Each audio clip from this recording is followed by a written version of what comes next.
RSS ವಿರುದ್ಧ ಮತ್ತೆ ಸಮರ ಸಾರ್ಥ ಸರ್ಕಾರ ಅನ್ನೋ ಪ್ರಶ್ನೆ. ಆರ್ಎಸ್ಎಸ್ ಕಾರ್ಯಚಟುವಟಿಕೆ ನಿರ್ಬಂಧಿಸಲು ಕಾಯ್ದೆಯನ್ನ ರೂಪಿಸುತ್ತಾ ಸಚಿವ ಸಂಪುಟ ಸಭೆಯಲ್ಲಿ ಮಹತ್ವದ ವಿಧೇಯಕದ ಬಗ್ಗೆ ಚರ್ಚೆಯನ್ನ ಮಾಡಿದ್ದಾರೆ. ಶಾಲಾ ಕಾಲೇಜುಗಳಲ್ಲಿ ಖಾಸಗಿ ಕಾರ್ಯಕ್ರಮಗಳ ನಿಯಂತ್ರಣ, ಪರೋಕ್ಷವಾಗಿ ಆರ್ಎಸ್ಎಸ್ ನಿಯಂತ್ರಣಕ್ಕೆ ಹೊಸ ಮಸೂದೆಯನ್ನ ಜಾರಿಗೆ ತರುವುದಕ್ಕೆ ಈಗ ರಾಜ್ಯ ಸರ್ಕಾರ ಮುಂದಾಯ್ತಾ? ಇಂದಿನ ಸಚಿವ ಸಂಪುಟ ಸಭೆಯಲ್ಲಿ ವಿಧೇಯಕದ ಬಗ್ಗೆ ಚರ್ಚೆಯನ್ನ ಮಾಡಿದ್ದಾರೆ. ಈ ಹಿಂದೆ ಚಿತ್ತಾಪುರದಲ್ಲಿ ಆರ್ಎಸ್ಎಸ್ ಪಥಸಂಚಲನ ಸಂದರ್ಭದಲ್ಲಿ ಅನುಮತಿ ಪಡೆಯುವ ವಿಚಾರಕ್ಕೆ ಹೈಕೋರ್ಟ್ ಮೆಟ್ಟಿಲೇರಿತ್ತು ಈ ಕೇಸ್.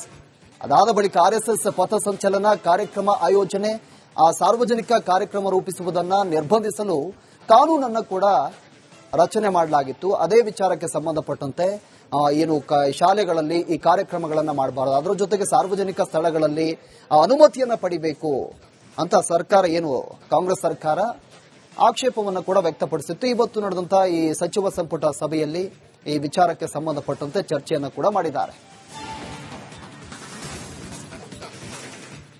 ಇದೇ ವಿಚಾರಕ್ಕೆ ಸಂಬಂಧಪಟ್ಟಂತೆ ಹೆಚ್ಚಿನ ಡೀಟೇಲ್ಸ್ ಅನ್ನು ನೀಡ್ತಾರೆ ನಮ್ಮ ಪ್ರತಿನಿಧಿ ಸುರೇಶ್, ನಮ್ಮ ಜೊತೆ ನೇರ ಸಂಪರ್ಕದಲ್ಲಿದ್ದಾರೆ.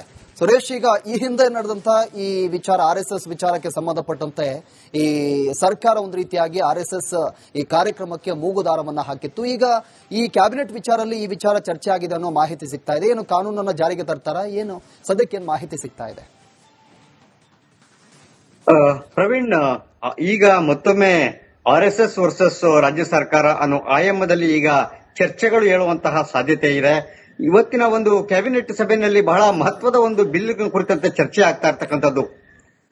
ಈ ಚರ್ಚೆಯಲ್ಲಿ ಪ್ರಮುಖವಾಗಿ ಪರೋಕ್ಷವಾಗಿ ಆರ್ಎಸ್ಎಸ್ ನ ಚಟುವಟಿಕೆಗಳನ್ನ ಬ್ಯಾನ್ ಮಾಡುವಂತದ್ದು, ಆ ಆರ್ಎಸ್ಎಸ್ ನ ಚಟುವಟಿಕೆಗಳ ಮೇಲೆ ನಿಯಂತ್ರಣ ಹೇರುವ ನಿಟ್ಟಿನಲ್ಲಿ ಈ ಒಂದು ಸಭೆಯನ್ನ, ಈ ಒಂದು ಬಿಲ್ ಅನ್ನ ತರೋದಕ್ಕೆ ಹೊರಟಿರ್ತಕ್ಕಂಥದ್ದು.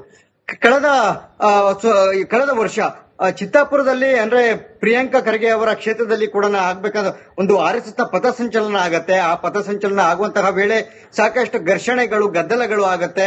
ಸೊ ಆ ಸಂದರ್ಭದಲ್ಲಿ ಪ್ರಿಯಾಂಕಾ ಖರ್ಗೆ ಅವರು ರಾಜ್ಯ ಸರ್ಕಾರದ ವತಿಯಿಂದ ಶಿಕ್ಷಣ ಇಲಾಖೆಗೆ ಒಂದು ಪತ್ರವನ್ನ ಬರೀತಾರೆ. ಅಂದ್ರೆ ಆರ್ಎಸ್ಎಸ್ ನ ಚಟುವಟಿಕೆಗಳೇನಿರುತ್ತೆ, ಆರ್ಎಸ್ಎಸ್ ನ ಚಟುವಟಿಕೆಗಳು ಸೇರಿದಂತೆ ಇತರೆ ಯಾವುದೇ ಸಾರ್ವಜನಿಕ ಚಟುವಟಿಕೆಗಳೇನಿರುತ್ತೆ ಅಂತವನ್ನ ಈ ಒಂದು ಸರ್ಕಾರಿ ಶಾಲೆ ಇರ್ಬೋದು, ಕಾಲೇಜ್ ಇರ್ಬೋದು, ಅಥವಾ ಯಾವುದಾದ್ರೂ ಒಂದು ಭವನ ಇರ್ಬೋದು, ಇಂತಹ ಆವರಣದಲ್ಲಿ ಅನುಮತಿ ಇಲ್ಲದೆ ಯಾವುದೇ ಕಾರಣಕ್ಕೂ ಈ ರೀತಿಯ ಚಟುವಟಿಕೆಗಳನ್ನ ಮಾಡಬಾರದು ಅನ್ನುವಂತಹ ನಿಟ್ಟಿನಲ್ಲಿ ಹಿಂದೆನೆ ಈ ಒಂದು ಆದೇಶವನ್ನ ಶಿಕ್ಷಣ ಇಲಾಖೆಯಿಂದ ಹೊರಡಿಸಿದ್ರು. ಆದ್ರೆ ಶಿಕ್ಷಣ ಇಲಾಖೆಯ ಆದೇಶಕ್ಕೆ ನಂತರ ಧಾರವಾಡ ಹೈಕೋರ್ಟ್ ಸ್ಟೇ ತಂತು. ಆನಂತರ ಅದು ನೆನೆಗುದಿಗೆ ಬಿದ್ದಿರ್ತಕ್ಕಂಥದ್ದು ಆಗಿತ್ತು.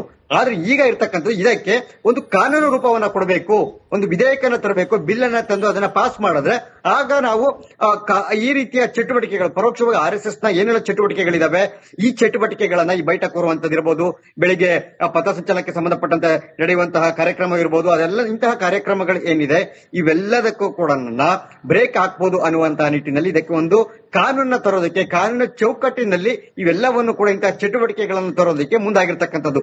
ಇದು ಕೇವಲ ಆರ್ಎಸ್ಎಸ್ ಅಂತಾನೆ ಅಲ್ಲ, ಆರ್ಎಸ್ಎಸ್ ನ ಚಟುವಟಿಕೆಗಳು ಕೂಡ ಒಂದು ಭಾಗ. ಇದನ್ನು ಹೊರತುಪಡಿಸಿ ಬೇರೆ ಯಾವುದೇ ಸಂಘ ಸಂಸ್ಥೆಗಳು ಇರಬಹುದು, ಅಂತಹ ಸಂಘ ಸಂಸ್ಥೆಗಳು ಸಾರ್ವಜನಿಕ ಸ್ಥಳಗಳಲ್ಲಿ ಅಥವಾ ಸರ್ಕಾರಿ ಸ್ಥಳಗಳಲ್ಲಿ ಈಗೇನಿದಾವೆ ಇಂತಹ ಶಾಲೆ, ಕಾಲೇಜು ಆವರಣಗಳು ಅಥವಾ ಯಾವುದಾದ್ರು ಅಂಬೇಡ್ಕರ್ ಭವನ, ಈ ರೀತಿಯ ಕಚೇರಿಗಳೇನಿರುತ್ತೆ ಇಂತಹ ಜಾಗದಲ್ಲಿ ಯಾವುದೇ ರೀತಿಯ ಚಟುವಟಿಕೆಗಳನ್ನ, ಕಾರ್ಯಕ್ರಮಗಳನ್ನ ರೂಪಿಸಬೇಕು ಅಂತ ಸಂದರ್ಭದಲ್ಲಿ ಅಥವಾ ಸಭೆ ಸಮಾರಂಭವನ್ನ ಮಾಡಬೇಕು ಅಂತ ಸಂದರ್ಭದಲ್ಲಿ ಸರ್ಕಾರದ ಪೂರ್ವಾನುಮತಿ ಕಡ್ಡಾಯ. ಸರ್ಕಾರದ ಅನುಮತಿಯನ್ನ ಪಡೆಯಬೇಕು, ಅನುಮತಿಯನ್ನ ಪಡೆದು ಮಾಡಬೇಕು, ಅನುಮತಿ ಕೊಟ್ಟರೆ ಮಾಡಬೇಕು, ಇಲ್ಲದಿದ್ರೆ ಇಲ್ಲ ಅಂತಕ್ಕಂಥದ್ದು.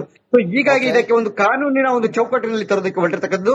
ಈ ಸಂಬಂಧಪಟ್ಟಂತೆ ಇವತ್ತಿನ ಕ್ಯಾಬಿನೆಟ್ ನ ಸಭೆಯಲ್ಲಿ ಬಹಳ ಮಹತ್ವವಾಗಿ ಚರ್ಚೆ ನಡೀತಾ ಇದೆ ಅಂತಕ್ಕಂಥ ನಮಗೆ ಎಕ್ಸ್ಕ್ಲೂಸಿವ್ ಆಗಿ ಸಿಕ್ಕತಕ್ಕಂತಹ ಮಾಹಿತಿ. ನೋಡ್ಬೇಕು ಅಂತಿಮವಾಗಿ ಕ್ಯಾಬಿನೆಟ್ ನ ಸಭೆ ಆದ ನಂತರ ಈ ವಿಚಾರವನ್ನ ಬಹಿರಂಗ ಆಗತ್ತಾ ಅಂತಕ್ಕಂಥದ್ದು ಒಂದು ಕಡೆಗೆ. ಮತ್ತೊಂದು ಕಡೆಗೆ ಅಧಿವೇಶನ ಇರುವಂತಹ ಹೊತ್ತಿನಲ್ಲಿ ಈ ಒಂದು ವಿಚಾರ ಚರ್ಚೆಗೆ ಬಂದಿರತಕ್ಕಂಥ, ಮುನ್ನೆಲೆಗೆ ಬಂದಿರತಕ್ಕಂಥ ಬಹಳ ಮಹತ್ವವನ್ನು ಪಡೆದುಕೊಂಡಿದೆ. ಯಾಕಂದ್ರೆ ಅಧಿವೇಶನದಲ್ಲಿ ಈ ಬಿಲ್ ಅನ್ನ ಚರ್ಚೆ ಮಾಡಿ ಪಾಸ್ ಮಾಡಿದ್ದೇ ಆದ್ರೆ ಇದಕ್ಕೆ ಒಂದು ಕಾನೂನಿನ ಆಯಾಮವನ್ನು ಕೊಟ್ಟಂಗಾಗುತ್ತೆ, ಕಾನೂನನ್ನು ಕೊಟ್ಟಂಗಾಗುತ್ತೆ, ಬಿಲ್ ಅನ್ನು ತಂದಂಗಾಗತ್ತೆ. ಸೊ ಹೀಗಾಗಿ ಈ ಎಲ್ಲಾ ಚಟುವಟಿಕೆಗಳು, ಸರ್ಕಾರದ ಚಿಂತನೆಗಳು ಮತ್ತೆ ಪ್ರಿಯಾಂಕಾ ಖರ್ಗೆ ಅವರ ಚಿಂತನೆ ಇದೇನಿತ್ತು ಇದಕ್ಕೆ ಒಂದು ಕಾನೂನಾಗಿ ರೂಪವಾಗುತ್ತೆ. ಸೊ ಆನಂತರ ಈ ಎಲ್ಲಾ ಕೂಡ ಇಂಪ್ಲಿಮೆಂಟ್ ಆಗುತ್ತೆ. ಆನಂತರ ಚರ್ಚೆ, ರಾಜಕೀಯ ವಿಚಾರಗಳು, ಅಧಿವೇಶನ ಚರ್ಚೆ ಆಗುವಂತದ್ದು ಆನಂತರ.